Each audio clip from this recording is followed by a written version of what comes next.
Sound masking is not about making things quieter. It is about making distractions less noticeable. Here is how it works.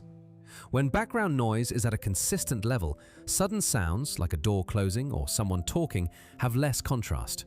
Your brain does not register them as threats or distractions. It is the same reason you can sleep next to a highway but wake up from a single text notification. Brown noise is the perfect sound masking tool because its frequency profile closely matches human speech patterns, effectively camouflaging conversations and other common office distractions. This was just a taste. We post brown noise videos you can study, work, and sleep to. Subscribe so you do not miss them.